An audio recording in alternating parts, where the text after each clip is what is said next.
Hello everyone, welcome to my YouTube channel. आज हम लोग एक और question related to coordinate geometry इसको हम लोग सॉल्व करेंगे। आइए देखते हैं क्वेश्चन क्या है।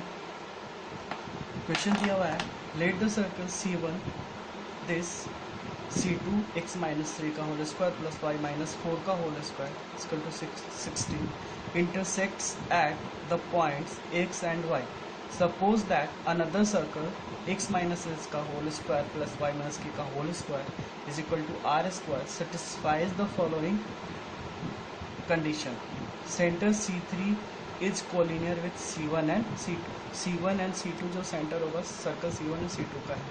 C1 and C2 lies inside the circle. इसका मतलब जो circle जो हमारा C3 होगा वो इसके अंदर ही दोनों सर्कल लाइज करेगा, ठीक है। या फिर कह सकते कि दोनों जो सेंटर होगा सर्कल का उसके अंदर लाइज करेगा। उसके बाद C3 touches C1 at M and C2 at N, ठीक है। ये हम लोग देख लेंगे अभी ड्रॉ करके। Late the line through x and y। x and y क्या था, जो सर्कल दोनों यहाँ पे इंटरसेक्ट कर रहे थे वो x एंड y पॉइंट था। Intersect C3 at ZW, clear है। Let a common tangent to C1 and C3 be a tangent to the parabola. इस पैराबोला पे जो टेंजेंट होगा इस C1 C3 का जो कॉमन टेंजेंट होगा वो दोनों सिमिलर होगा। देन हमें कुछ ऑप्शंस दिए हुए हैं, 2h प्लस के, length of ZW, this area of triangle MZN ZMW, इसका रेशियो। इस तरह से हमें मैच करना है, ठीक है ना। मैच करने के बाद हमें यहाँ पे बताना है कि which of the following is incorrect, मतलब इन सारे ऑप्शन में से कौन सा हमारा ऑप्शन इनकरेक्ट है, ठीक है। तो आइए हम लोग देखते हैं, क्वेश्चन को सॉल्व करते हैं, ठीक है। यहाँ पे हम लोग देखें तो जो सर्कल दिया हुआ पहला C1 x square plus Y square equal to 9। अगर इसको हम लोग ड्रॉ करें, कोऑर्डिनेट एक्सिस ले लेते हैं, x डैश y डैश। पहला जो circle C1 x square plus Y square equal to 9, यानी यहाँ पर सेंटर क्या हो जाएगा 0, और रेडियस क्या हो जाएगा 3, ठीक है। यानी यहाँ पे सेंटर होगा और इसका रेडियस हो जाएगा 3। जस्ट कंसीडर यहाँ पे 3 यूनिट यहाँ पे हो रहा है, ये कुछ सर्कल हो जाएगा, ठीक है। ये हो गया हमारा C1, अगर इसको हम C1 से डिनोट कर दें, ठीक है ना। ये हमारा सेंटर हो गया जिसका 0 और रेडियस क्या होगा 3 यूनिट होगा, ठीक है। दूसरा सर्कल है x minus 3 square, x minus 3 whole square, यानी यहाँ पे सेंटर जो होगा हमारे क्या हो जाएगा 3,4 और रेडियस हो जाएगा 4, क्लियर है। यानी 3 पॉइंट यहाँ पे है, 4 थोड़ा सा ऊपर में होगा, यानी यहाँ पे होगा, ठीक है। यहाँ पे होगा सर्कल जिस C2 सेंटर होगा, इसका सेंटर होगा 3,4 एंड रेडियस होगा 4 यूनिट रेडियस, मतलब इस एक्सिस को जस्ट ये सर्कल टच करेगा, ठीक है ना। अगर इसको हम प्लॉट करें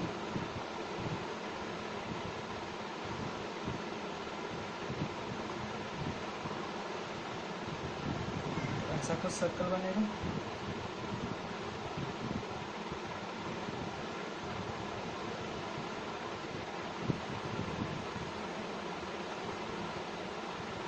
ठीक है।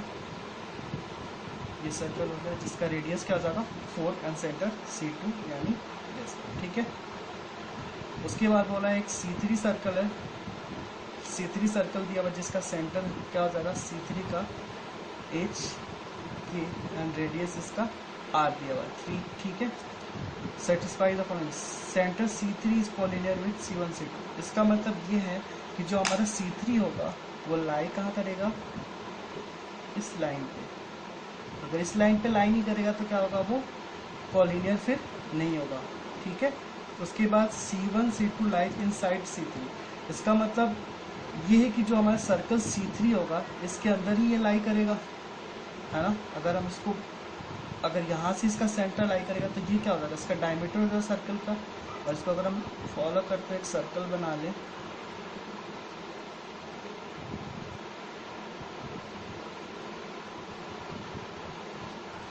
यानी जो हमारा फाइनल सर्कल होगा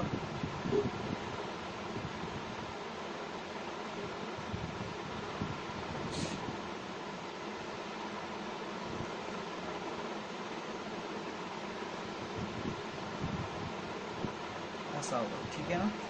ये जो पॉइंट हमें दिया हुआ है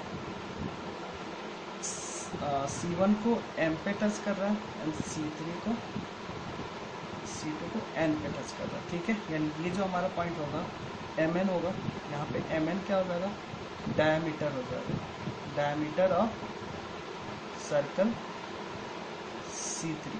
क्लियर है, कोई दिक्कत नहीं यहाँ पे, ओके। उसके बाद late the line intersect XY, यानी यहाँ पे हमारा X था, देखो यहाँ पे दिया हुआ है X एंड Y पे, और ये Y है, यानी ये जो पॉइंट था, अगर इस पॉइंट को हम लोग एक्सटेंड करें तो ये पॉइंट है, ये जो लाइन है इस सर्कल को कट करता है Z और ZXY क्या हो गया, एक कॉमन कोड हो गया C1 एंड C2 का, ठीक है ना। अब यहाँ पे देख रहे हैं कि C3 यहाँ पे कहीं लाइज करेगा, बस मान लेते C3 यहाँ पे है कहीं, क्लियर है, कोई दिक्कत नहीं यहाँ पे।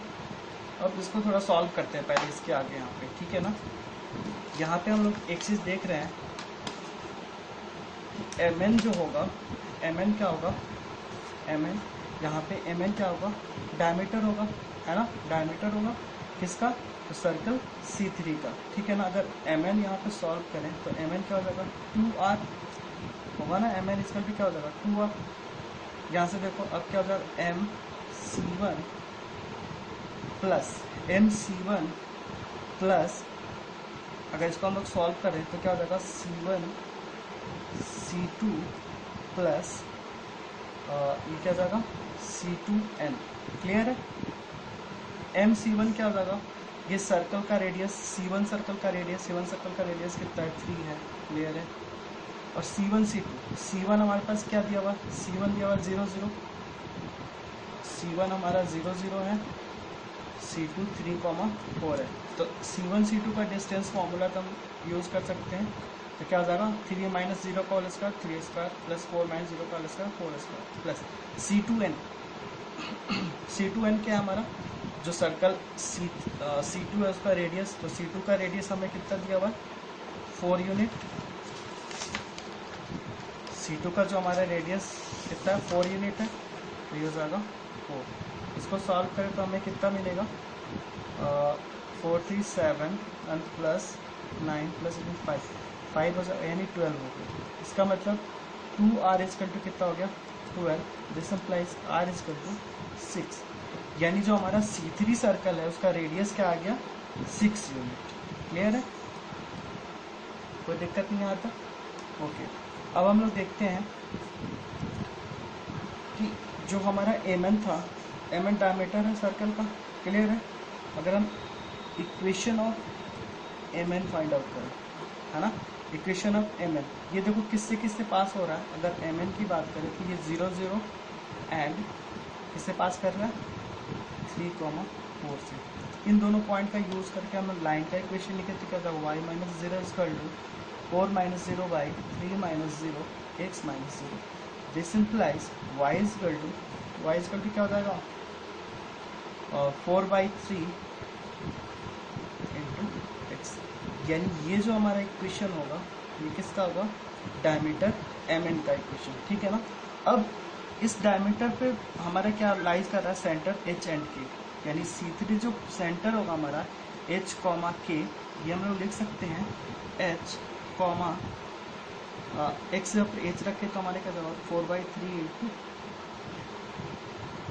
यानी ये हमारा क्या हो गया, इसका सेंटर हो गया, ठीक है ना।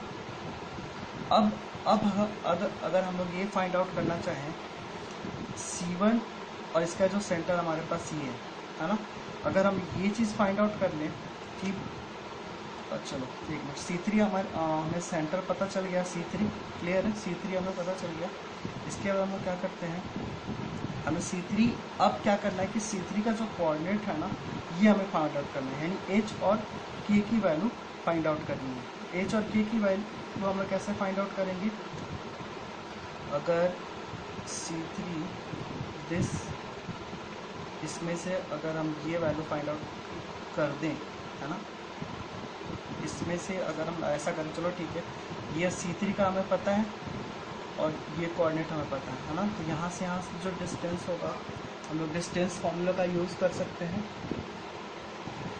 तो यहाँ हम लोग क्या करेंगे कि हम C3 का कोऑर्डिनेट पता है, अगर हम लोग MC3 का डिस्टेंस अगर देखें, MC3 इक्वल टू क्या हो जाएगा, MC3 क्या हो जाएगा, MC3 M इंटू C3, यहाँ पे क्या हो जाएगा C1 M plus C1 C3, कोई दिक्कत नहीं यहाँ पे है ना।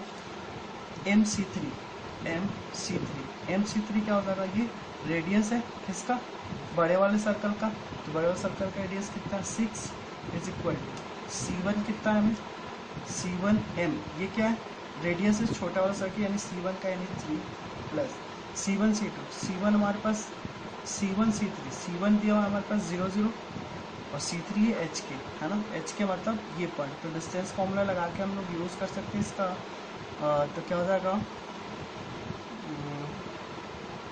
h square plus 4/3 h minus 0 का स्क्वायर, कोई दिक्कत नहीं है यहाँ पे है ना, और फिर इसका स्क्वायर, ठीक है। ये हो जाएगा 3 इजिकल टू 9 यानी 5h डिवाइडेड बाई 3 हो जाएगा। ये इसको सॉल्व करें तो 5h divided by 3, this implies h equal to क्या हो जाएगा 9/5 है ना, h इजकल टू 9/5 हो जाएगा। तो अगर k की वैल्यू फाइंड आउट करें तो k हमारा क्या हो जाएगा, k हो जाएगा 4/3h is equal to 4/3 into h कितना है 9/5, 3 3 यानी 12/5, ठीक है। यानी हमारे पास k और h की वैल्यू फाइंड आउट होगी है ना। अगर k और h की वैल्यू फाइंड आउट होगी तो हमें देखो क्वेश्चन में क्या दिया हुआ है 2h प्लस k, अगर इसको सॉल्व करें तो 2 इंटू 9/5 प्लस k का वैल्यू कितना है 12/5, यानी कितना हो जाएगा 18/5 प्लस 12/5 यानी 30/5, इसको सॉल्व करते 6, यानी इसका वैल्यू क्या आ जाएगा 6, क्लियर है। यानी ये तो हमारा p से मैच कर जाएगा, ठीक है, कोई दिक्कत नहीं है। उसके बाद सेकेंड जो हमारे पास है लेंथ ऑफ ZW, क्लियर है, length of ZW find out करना है। ये तो देखो हमारे पास XY क्या है, कॉमन टेंजेंट है। अगर कॉमन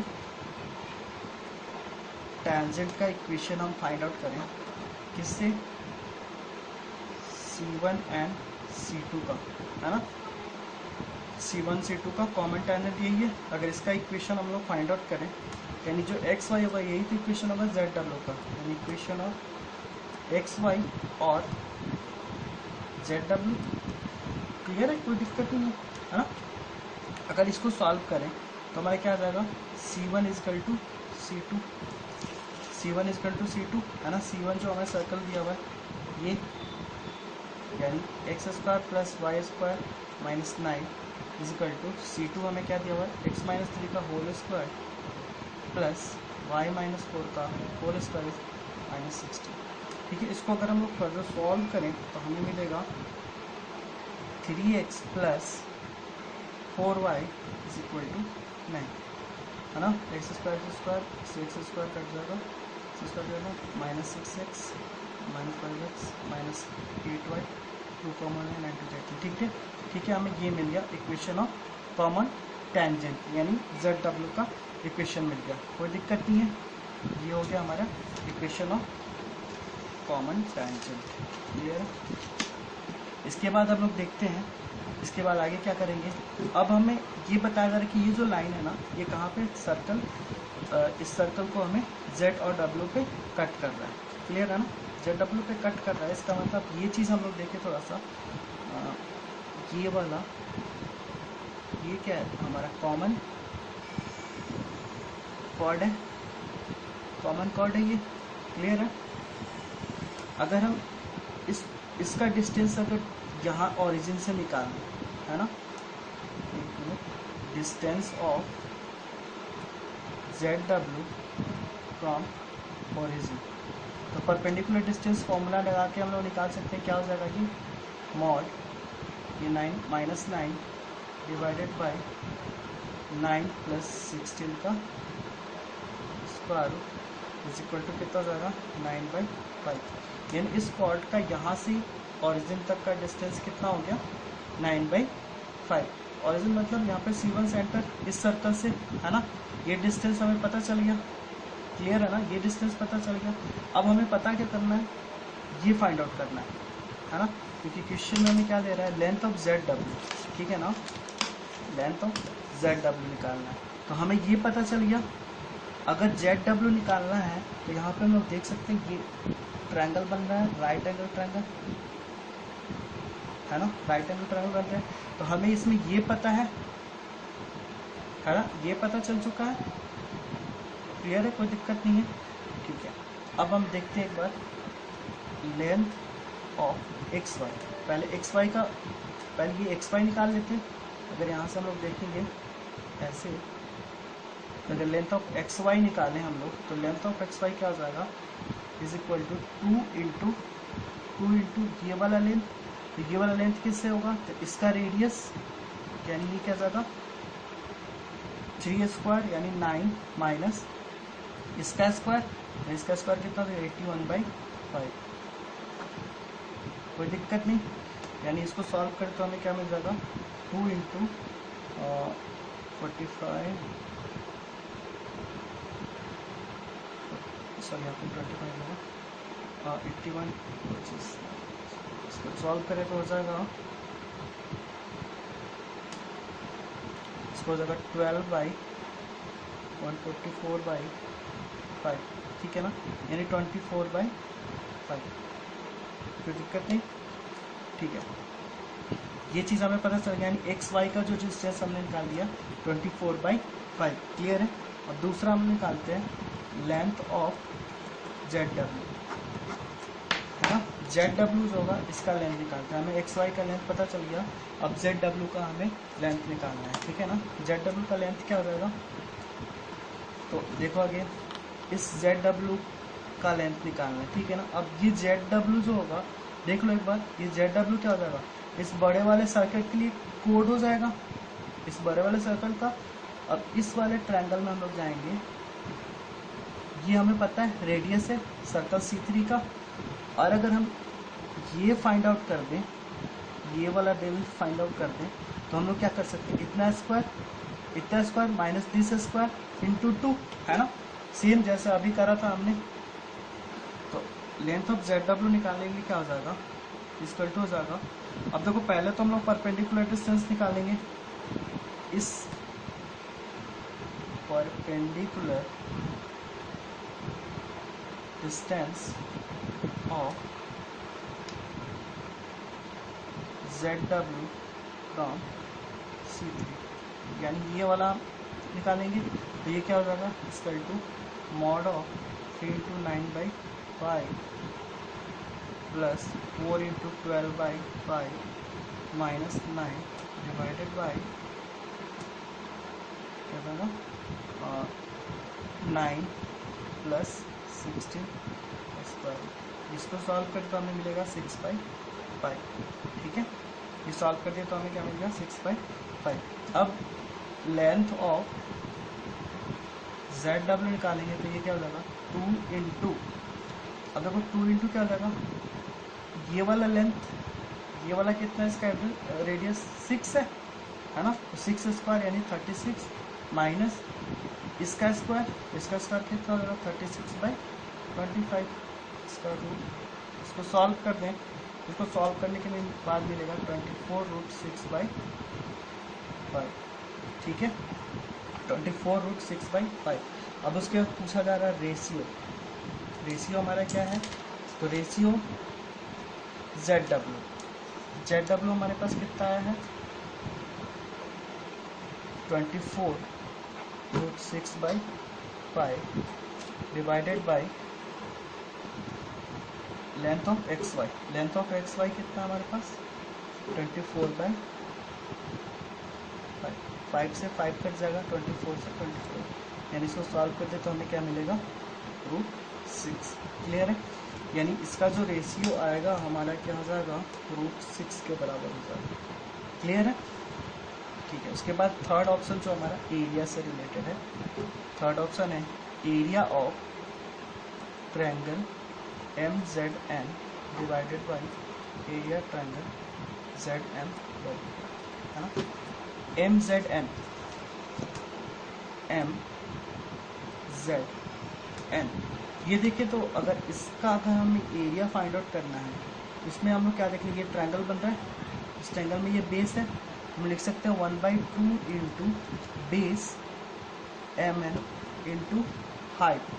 तो हाइट इसका क्या हो जाएगा, ये है ना, हाइट हमारे पास ये हो जाएगा MN 1/2 MN, ये हमारे पास सॉरी ये क्या होगा, इस ट्रायंगल में MNW, इस ट्रायंगल में क्या हो जाएगा, ये हाइट हो जाएगा। और जो हमारे पास ZW है, ये ZW है ना, ZW का आधा ही तो इसका हाइट हो जाएगा, यानी 1/2 ZW divided by area of ZMW, ZM and W। इस केस में हमारे पास ये ZW हो जाएगा 1/2 इंटू ZW, ठीक है ना, इंटू हाइट। अब हाइट क्या हो जाएगा, देखो ये वाला हमारे पास हाइट होगा, हाइट कितना हो जाएगा, तो MC1 प्लस ये हमारा ये डिस्टेंस जो परपेंडिकुलर डिस्टेंस निकाले थे C1 से ZW पे, C1 से ZW पे परपेंडिकुलर, यानी 6/5। कोई दिक्कत नहीं, इसको सॉल्व करें तो हो जाएगा हमारे पास 1/,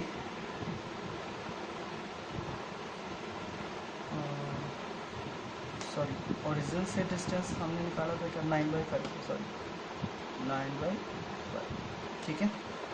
ये इसको सॉल्व करें हम लोग, इसको सॉल्व करने के बाद क्या आ जाएगा 1/2 1/4 इंटू MN हमारे पास क्या है, MN है हमारे पास,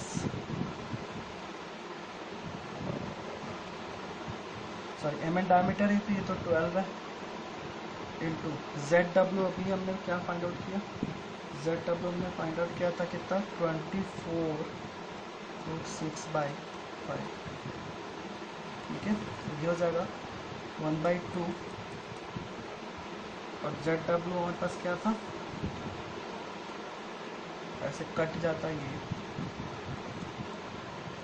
MC1 क्या था, MC1 ये 3 प्लस 9/5, कोई दिक्कत नहीं होना चाहिए, इससे ये कट गया, ठीक है ना। ओके, तो हमारे पास हो गया 1/4 इंटू 12 बाय 1/2 इंटू 15 24/5, यानी हो जाएगा 12/4 into 10/24,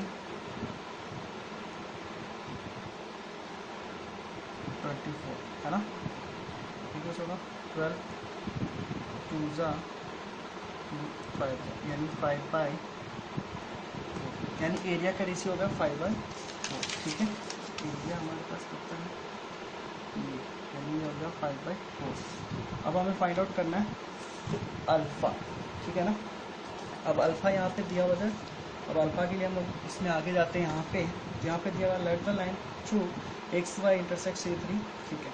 late the common tangent to C1 and C3, C1 हमारे पास ये है और C3 है, इसका जो कॉमन टेंजेंट है ये होगा, हाँ, कॉमन टेंजेंट पैराबोला दिया हुआ हमें, पैराबोला से दिया हुआ क्या हो जाएगा, x² = 8 अल्फा y, ठीक है ना। Common let the common tangent C1 and C3 be the tangent to the, जो C1 C3 का जो कॉमन टेंजेंट है इस पैराबोला पे भी कॉमन टेंजेंट होगा, तो हमें अल्फा का वैल्यू यहाँ से फाइंड आउट कर सकते हैं, ठीक है ना। तो हम लोग देखो कैसे सॉल्व करेंगे, ये दिया हुआ है, क्लियर है। अब हम लोग क्या करते हैं, इक्वेशन हम लोग फाइंड आउट करते हैं कॉमन टेंजेंट का। तो कॉमन टेंजेंट का इक्वेशन हम लोग कैसे फाइंड आउट करते हैं, अब देखो इसका जो स्लोप है, ये जो MN का जो स्लोप होगा, ठीक है ना, स्लोप ऑफ टेंजेंट क्या आ जाएगा, equal to -1 divided by slope of M N, और स्लोप ऑफ एम एन क्या हो जाएगा, y इक्वल टू 4/3, यानी हो जाएगा 4/3। इसको सॉल्व करें तो -3/4, यानी जो कॉमन टेंजेंट होगा, क्योंकि दोनों परपेंडिकुलर होगा ना, ये डायमीटर, ये जो नॉर्मल और ये टेंजेंट क्या होगा, परपेंडिकुलर होगा, इसका स्लोप आ गया -3/4। क्लियर है। अब अगर इक्वेशन हम लोग लिखें तो इक्वेशन क्या हो जाएगा, y equal to mx -3 1 plus m²। ठीक है। अब यहाँ पे हम लोग y equal to -3/4 x -3 1 plus 9/16। ठीक है, इसको सॉल्व कर दें, -3/4x -3, उसको सॉल्व करते तो क्या हो जाएगा, 5/3 इंटू 5/4 हो जाएगा। ठीक है ना। अगर हम इसको सॉल्व करें फर्दर तो यहाँ से हो जाएगा 4y इक्वल टू -3x और -8। This implies x equal to क्या हो जाएगा, x इक्वल टू क्या हो जाएगा यहाँ पे, -4y/3 -5। ये हम फर्स्ट ले लेते हैं। ठीक है ना। अब एक चीज़ और, हमें पैराबोला क्या दिया हुआ, पैराबोला दिया हुआ हमें ये x²। ठीक है ना, x² इक्वल टू 8 अल्फा। अगर इसको हम लोग यहाँ पे टेंजेंट का इक्वेशन लिखें, इस केस में x² equal to 8 alpha y, तो हमें क्या पता है टेंजेंट का equation, x equal to m dash y plus 2 alpha by m dash. मान लेते हैं इसका स्लोप m डैश है। ठीक है ना। ये सेकंड ले लेते हैं। इन दोनों इक्वेशन को अगर कंपेयर करेंगे तो कंपेयर करने के बाद हम देखेंगे यहाँ पे m डैश इक्वल टू क्या आ गया, -4/3 and 2 alpha by m dash equal to क्या आ जाएगा यहाँ पे -1। जिस इम्प्लाइज अगर अल्फ़ा के लिए सॉल्व करें यहाँ पे, तो ये वैल्यू रख के अगर सॉल्व करेंगे तो हमें मिलेगा, अल्फ़ा का जो वैल्यू हमें मिल जाएगा वो जाएगा 10/3, यानी अल्फ़ा का वैल्यू हमें क्या मिल गया, 10/3।